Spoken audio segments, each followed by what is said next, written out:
ফেনীর কালিদাস পাহালিয়া নদীর উপর নির্মিত নবাবপুর সেতুটি নদী ভাঙনের কারণে ঝুঁকিতে পড়েছে। ফলে নবাবপুর ইউনিয়ন সহ আশেপাশের এলাকার হাজার হাজার মানুষ পড়েছে চরম ভোগান্তিতে। সেতুর সঙ্গে প্রধান সংযোগ সড়ক থাকায় প্রতিদিন বহু মানুষ যাতায়াত করেন। স্কুল, কলেজ, শিক্ষার্থী, ব্যবসায়ীরা ছাড়াও কৃষিপণ্য পরিবহনের প্রধান ভরসা এই সেতু। ভাঙনের কারণে যে কোনো সময়ে যোগাযোগ বিচ্ছিন্নের আশঙ্কা তাদের। দ্রুত ব্রিজটা ঠিক করে দেন, না আমরা আসা যাওয়া বন্ধ হয়ে যাব। আমরা টেম্পোরারি কাজ চাই না, আমরা আপনাদের মাধ্যমে এটা স্থায়ীভাবে ব্লক না হয় পাথর এই দুইটা আবেদন করতেছি।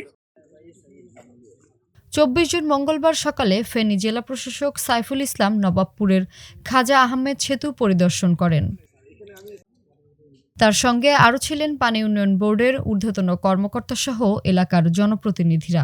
এ সময় নবাবপুর ইউনিয়ন পরিষদের চেয়ারম্যান বলেন, সেতুটিতে দ্রুত মেরামত না হলে জেলার সঙ্গে এই অঞ্চলের যোগাযোগ বিচ্ছিন্ন হয়ে যাবে। আমি সৌদিতে ছিলাম, আমি ওইখান থেকে আমি এক্সিএন মহোদয়ের সাথে পানি উন্নয়ন বোর্ডে যোগাযোগ করছি এবং আমি আসার সাথে সাথে আমি গতকালকে আমার অভিভাবক, জেলার অভিভাবক যিনি মানে জেলা প্রশাসক মহোদয়ের সাথে আমি সাক্ষাৎ করি। আজকে জেলা প্রশাসক মহোদয় এবং পানি উন্নয়ন বোর্ডে এক্সিএন মহোদয় আসছেন। তারা এলজিডির প্রতিনিধি ছিল, আমাদের উপজেলা ইঞ্জিনিয়ার মহোদয়। তো ওনাদের সমন্বয়ে আমার একটা বিশ্বাস যে সমন্বয়ে কাজটা এখন পরিচালিত হচ্ছে। অতীতে এরকম সমন্বয় ছিল না। এই সমন্বয়ে আমরা আশাবাদী যে আমাদের এই সমস্যার ইনশাল্লাহ একটা স্থায়ী সমাধান হবে। উপজেলা প্রকৌশলী দ্রুত মেরামতের আশ্বাস দিয়েছেন, তবে আপাতত চলাচল সীমিত করার নির্দেশ দেওয়া হয়েছে। জানা গেছে, পানি উন্নয়ন বোর্ড এবং এলজিইডি যৌথ উদ্যোগে কাজটি করবে। ব্রিজের অ্যাপ্রোচ যেটা নদীর স্কাওয়ার হয়েছে, সেখানে যে প্রয়োজনীয় প্রতিরক্ষামূলক কাজ ব্যবস্থা করা দরকার সেটা পরিদর্শন করা হয়েছে। জেলা প্রশাসক মহোদয়, এলজিডির উপজেলা ইঞ্জিনিয়ার এবং উপজেলা ইউনো মহোদয় ছিলেন।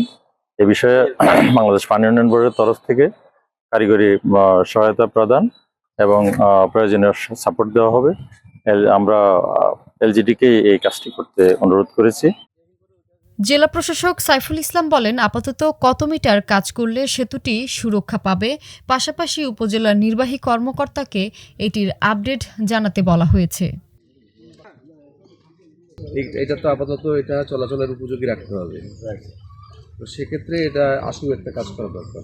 এই তো ইস্যুটা, আশু কাজটা হবে যত ওই ধরনের কর্নার, ওই ধরনের নৌকা পর্যন্ত না গেলেও মূলত এই কোণা থেকে যেখানে প্রোটেকশন ওয়াল আছে কাটটা হচ্ছে আর এই প্রোটেকশন ওয়ালটা যদি করা হয়, আর ওটা যদি লুকটা যদি একটু কেটে দিলে ছেটে দেয়, ওখানে হয়তো বা এরকম 15-20 মিটার হবে ইয়া থেকে, ওই যে ওয়াটার লেভেল যেখানে আছে এখন, ওটা থেকে ভিতরে গিয়ে 20-25 মিটার নিলেই হবে, 20-25 মিটার নিলেই হবে।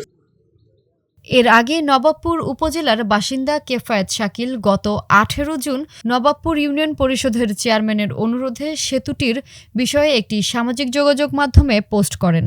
পোস্টটি দেখার পর পরিবেশ, বন ও জলবায়ু পরিবর্তন মন্ত্রণালয়ের উপদেষ্টা সৈয়দা রেজওয়ান হাসান কেফায়েত শাকিলের সঙ্গে যোগাযোগ করেন এবং দ্রুত ব্যবস্থা নেওয়ার আশ্বাস দেন। উপদেষ্টার নির্দেশে 19 জুন বৃহস্পতিবার দুপুরে পানি উন্নয়ন বোর্ড এবং স্থানীয় সরকার বিভাগের মাঠ পর্যায়ে কর্মকর্তারা ঘটনাস্থল পরিদর্শন করে সেতুটি রক্ষায় জরুরি পদক্ষেপের কাজ শুরু করেন।